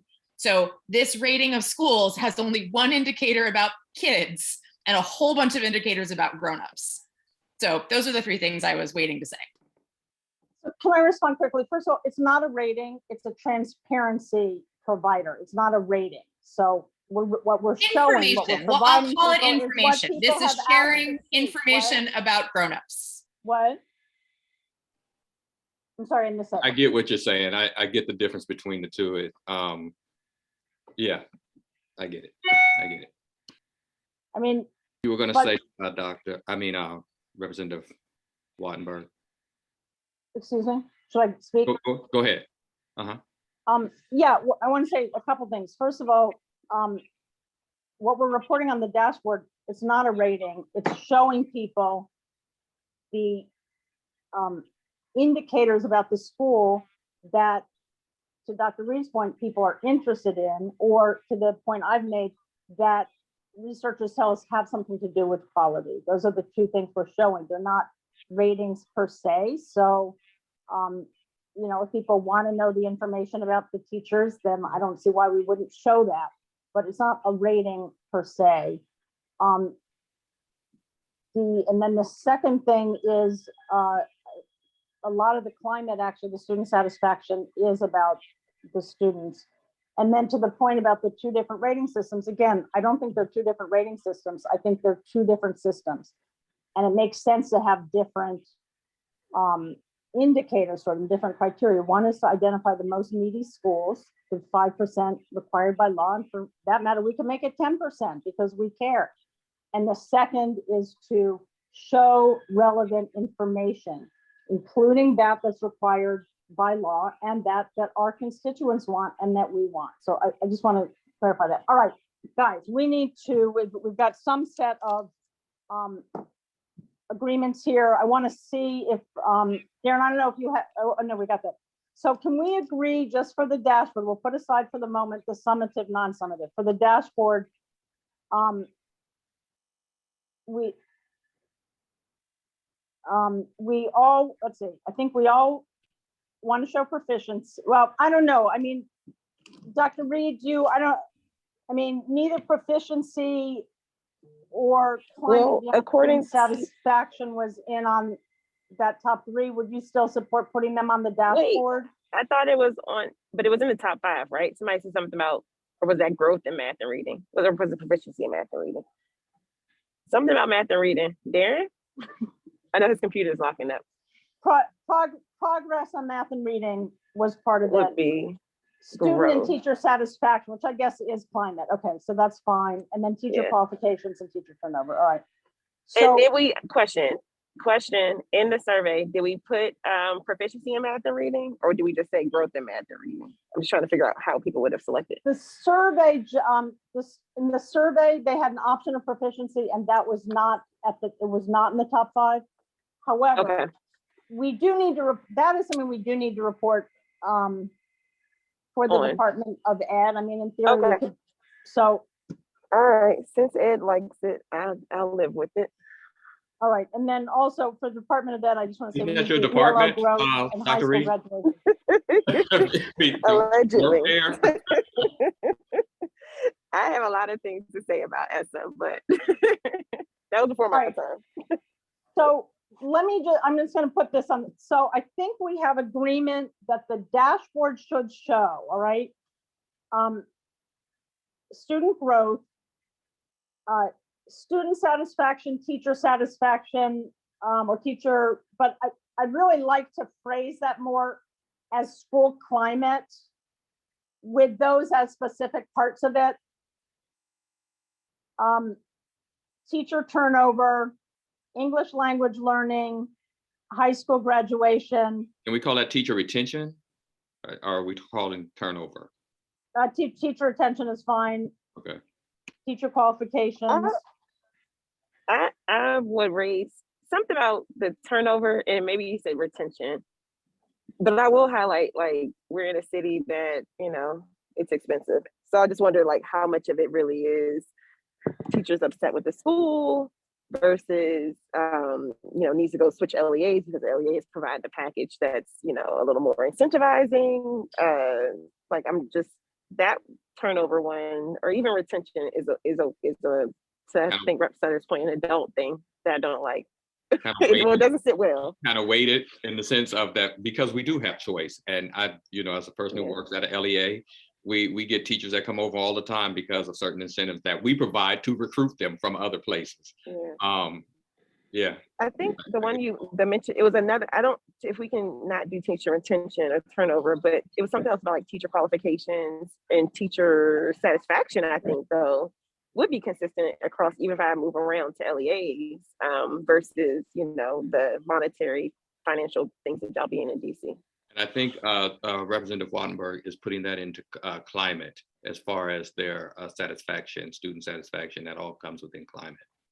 But also, I want to be clear, one thing that's sort of in my mind is if we look at Illinois, and I know, Carlene, you've seen this slide many times, it's school climate, but it's also with sub-scores, so to speak, for sort of teacher perspective, student perspective, parent perspective, and then an overall school perspective. So the teacher satisfaction is there, the student satisfaction is there, but it's also broader. So it's like for students, it's not just that you're satisfied, that part of the satisfaction is you feel like you're being challenged, you feel you're safe, you feel that there's a place to be nurtured. So it's research-wise, it's broader than a single question, but then we report it out. So is that acceptable?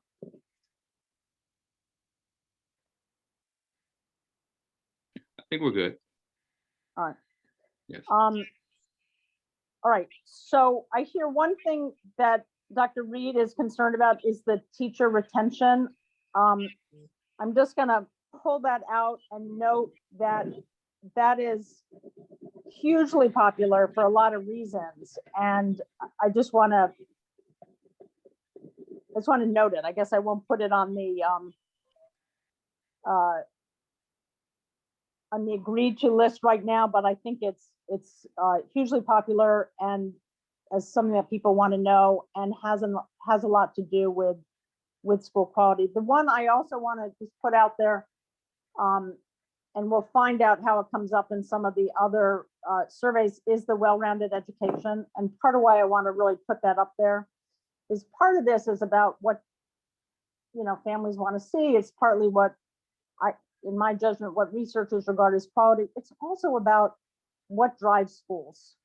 And I think part of the complaints about the ratings so far have been very much about, one category of complaints has been their narrowness and how they have pushed schools to focus so much on reading and math and not on the other subjects. So I'm pretty sure this came out very strong with the principals and the teachers who are familiar with that. Maybe Darren can report on that. But so I would really, and this is something that at various times, I think all of us have agreed should be shown. It was in Jessica's proposal. So I would also recommend that we include that on this sort of front page. Any concerns about that? Any objections to that? Going once, going twice, objections? All right. Okay, so we have a set of things to include in the dashboard. What about, let me ask this because it's very specific. What should we include for our non-academic indicator? And this does have to be something that's student focused because it does have to be disaggregatable. I will give you one idea. I don't have very many good ideas on it actually, but attendance growth is something that came through on the OSCE research about correlations to at risk as pretty equitable, pretty non-biased. And it is a way of sort of focusing people on the growth, not the where we started. So I would throw that out as one. So you're talking about attendance growth, not attendance in itself, but attendance growth. Exactly. Because the attendance I want itself to clarify, because I do that at my LEA. I'm specifically over attendance, and I know all the nuances that go into children attending and not attending and how much of the day they attend, because we got the 80-20 rule. Some charters do 50-50 if you're there half of the day. There's a lot of manipulation there. So we're talking about attendance growth. Do you like that, given that you know a lot about it as a non-academic indicator? I'm okay with it. I really am, as long as we're monitoring. I mean, once we get everyone's doing attendance the correct way and after coming out of the pandemic, I'm okay with this showing it, as an indicator. Any other thoughts on that? Getting kids at school more often for more amount of time. That's an okay indicator for me, a non-academic one. Is there a reason we wouldn't choose to use school climate, since that's something we want to report on our dashboard and something we've heard from the public they feel like is a missing piece of information? I don't think you can use school climate because it's a school rate. It's not an individual student rate. Otherwise, I'd be for it.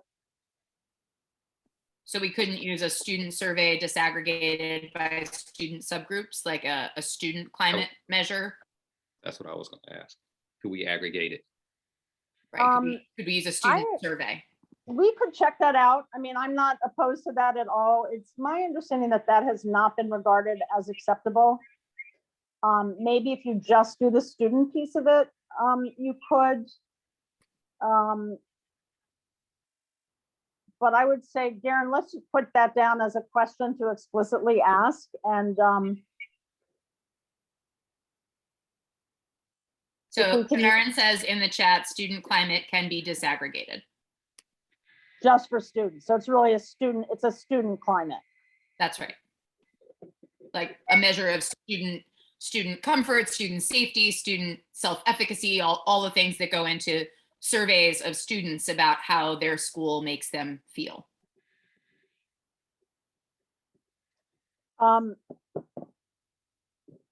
Okay, so that's fine with me. Does everybody agree on that? Agreed. And I also want to acknowledge that we have our vice president. I've seen that she's joined us as well. I don't know if she has any comments or anything like that, but I'm in agreement too. Yes. All right. All right. Can we, let's see. Another thing I'm just trying to move us through as many of these as we can, is one of the things that we heard a lot in the comments generally, but certainly a huge amount at the engagements the other night, is this idea of a full fair story. And I think that of each school, and I think the dashboard helps us to do that. And also one thing, and I talked with Representative Patterson about this as well, is for each of the indicators that we show is to have a very simple explanation about what it tells us about the school. So again, going back to something I said earlier, proficiency, this is our goal for everybody. Researchers will tell you it doesn't tell you about the quality of the school. Growth, this is where we can see how much the school is moving you towards proficiency. So this idea of captions that start to capture what's going on, I think is something that is worth making a recommendation about, because it helps to convey the full story. Is that something we can agree on? Discussion? Yeah, so one question I have is this. I hearken back to our discussion of what we were trying to do with our recommendations, and we were trying to make recommendations about the star rating. Some of what we're doing here is not making recommendations about the star rating. We are making recommendations instead about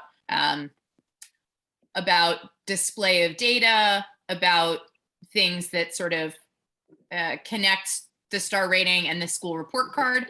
I think that's fine. I just want to note that we have veered into places that go beyond what we agreed to say we were limiting our discussion to, which was changes to the star rating. So I think captions that help people better understand what data is meant to represent and what it is not meant to represent, the limitations of it, are hugely important. I think it's a great idea, but it feels a little bit like it's veering into visual display of data versus the recommendations about changes to the star. So I just want to call that out. I have no opposition to anything that helps the public better understand the data we're sharing, but we are sort of starting to muddle waters of DC school report card, star rating, etc. So I would just say our charge is about how are we going to report school effectiveness and quality data. So it's about this either improving the star, or if we replace the star, how we replace it. So I regard all this as if we replace it or if we just improve it. So I don't see it as going beyond the charge, but it doesn't really matter since we're all agreeing to it.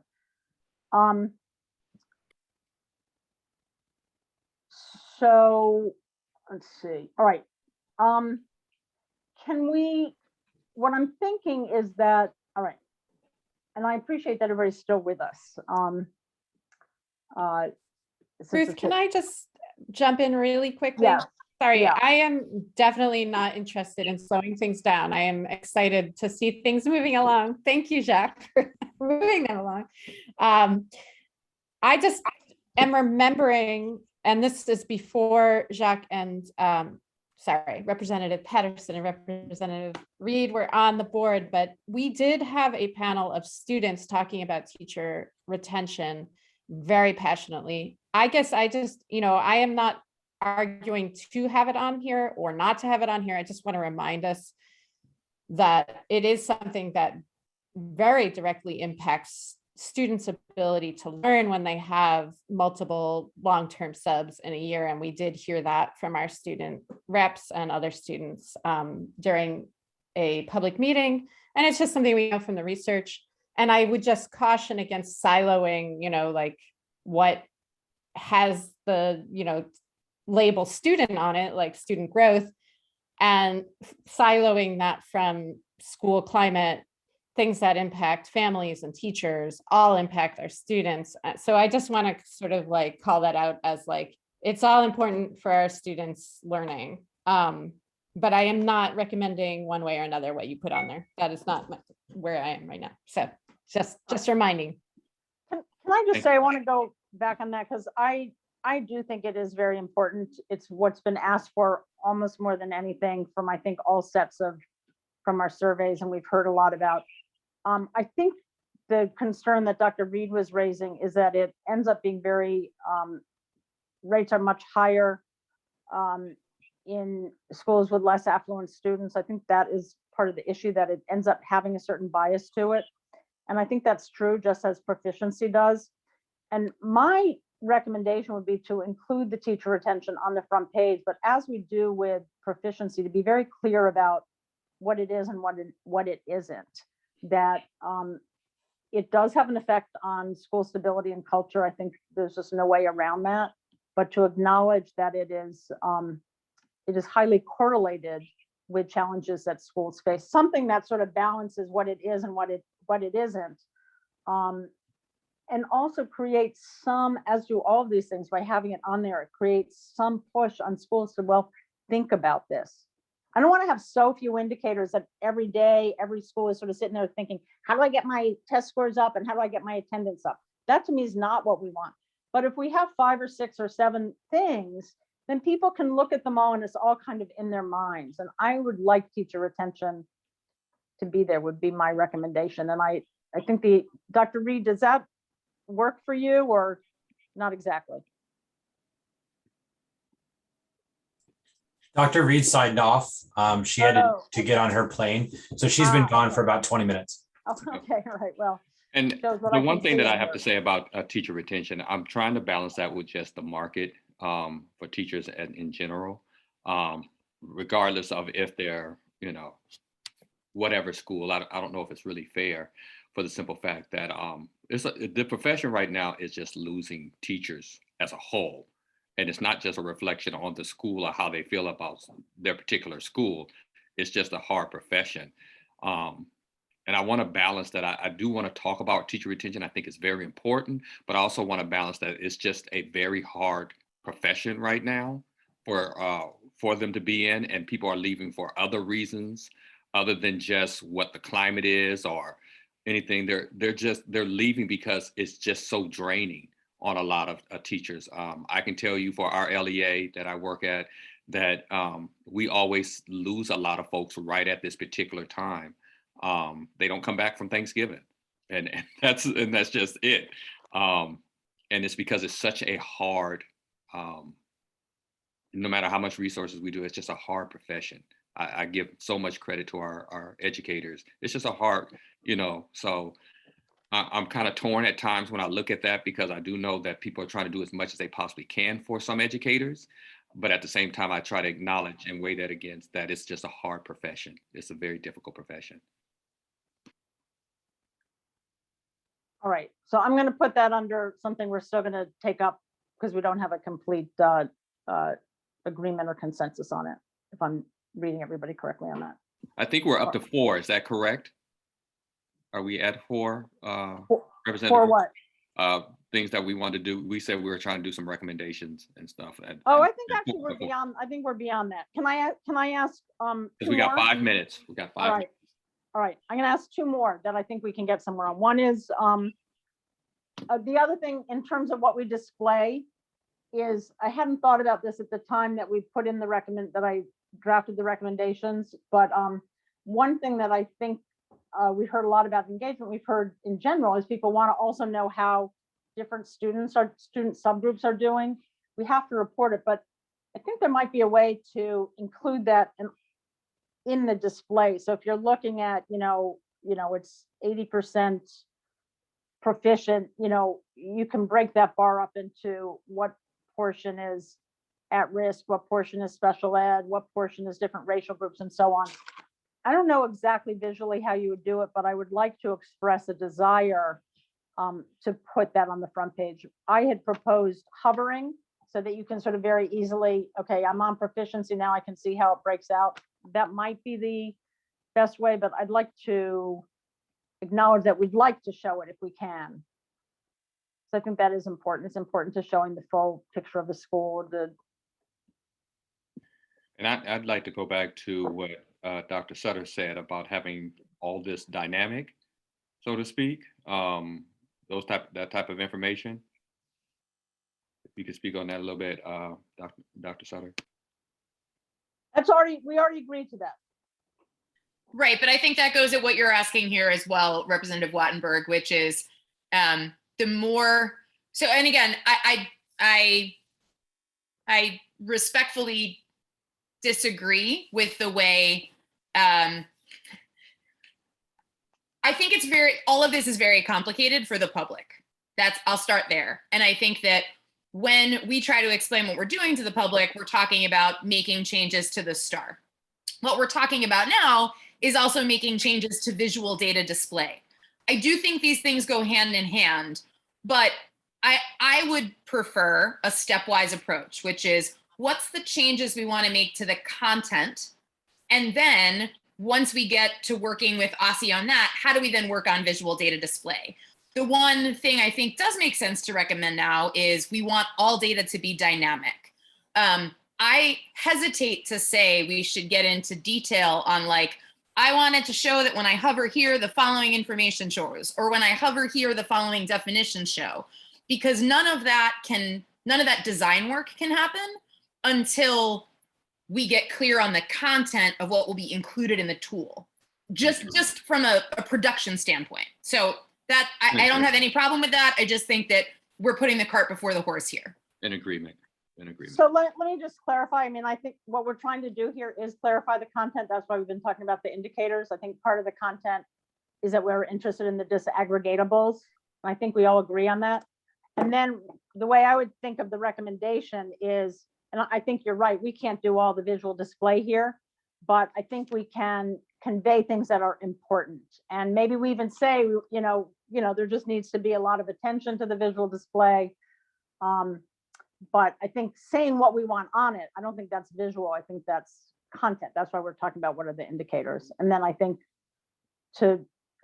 we're agreeing that you've talked about it as dynamic display. I've talked about it as a customizable tool. I think either way that families who want to pick a few things to identify. All right. So in the last minute, I want to get to what is the metrics that we're going to use? I want to this is all right.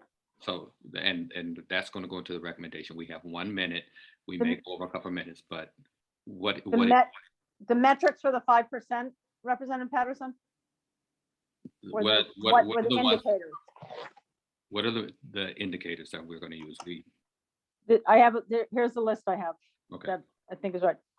Student progress, student proficiency, teacher qualification, teacher satisfaction, with those being sort of climate, ELL growth, high school graduation, and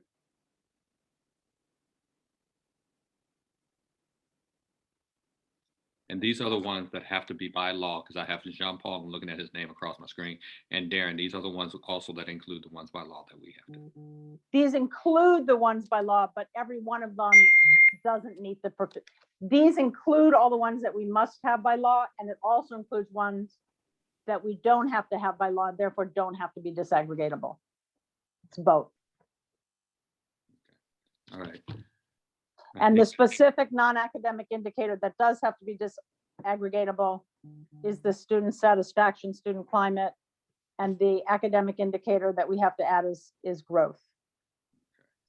Okay, and Darren, So we're still displaying proficiency on the front page. Excuse me? We are displaying proficiency on this front page? Yes. Yes, we are. What I would recommend, I mean, yes, we will display it. Yes, it will be captioned.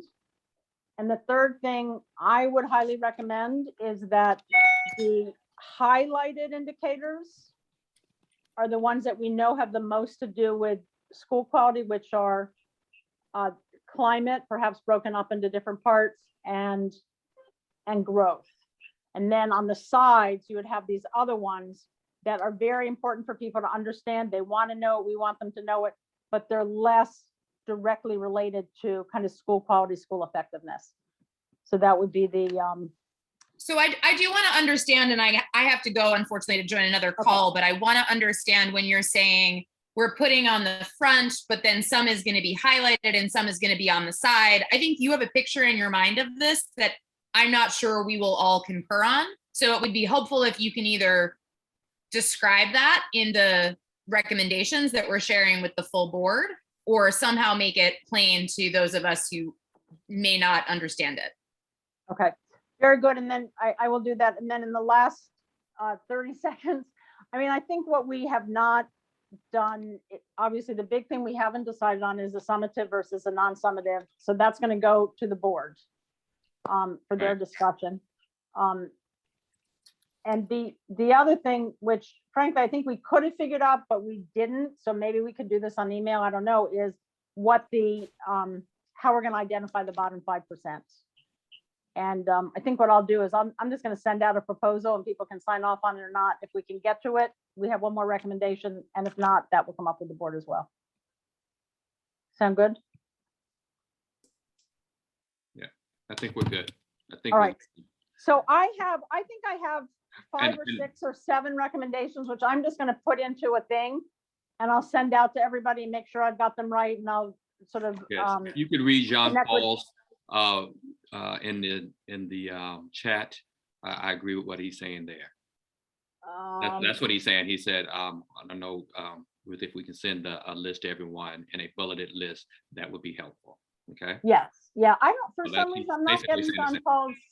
I don't see I'm seeing it in the chat and trying to make sure. Oh, that- in the chat. Sorry. Yeah, sorry. bring everybody into the conversation. So I think everyone has left. But Jean Paul, I really appreciate you being here and guiding us through what is and what cannot be done, so to speak. And I see your notes here about the academic indicator. The one note that you had was that growth cannot be one of our academic indicators.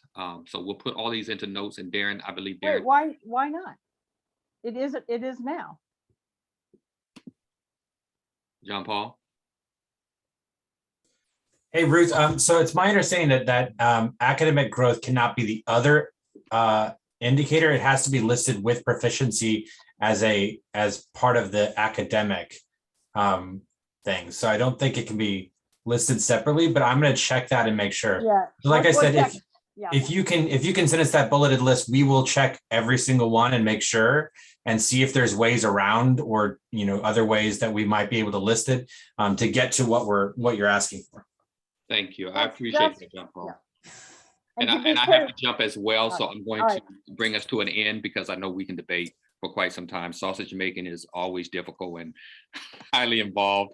Yeah. But I appreciate everybody's 2 hours and everything of how we've done this. If you can do that and get that to Jean Paul, and we can make sure that everything is above board and is within the law and the specifics that need to be, and then we can move on from there and make the recommendations that we need to have in a working meeting. So I appreciate everyone. I'm about to sign off. So thank you for this morning. And my one Thanks. thing I want to say is the one thing we didn't get to fully, and there's sort of a back and forth with Jessica and my proposals and everything else, is how we're going to do the resources. So I'm just thinking of that as the next step in this.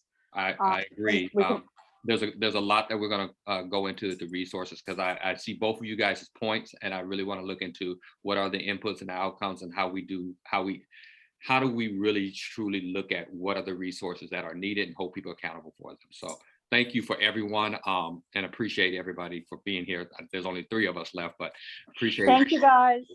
Okay? Thanks, everyone. All right, bye-bye. Thanks, Representative Patterson, for sharing. Bye-bye, everybody. Thank you.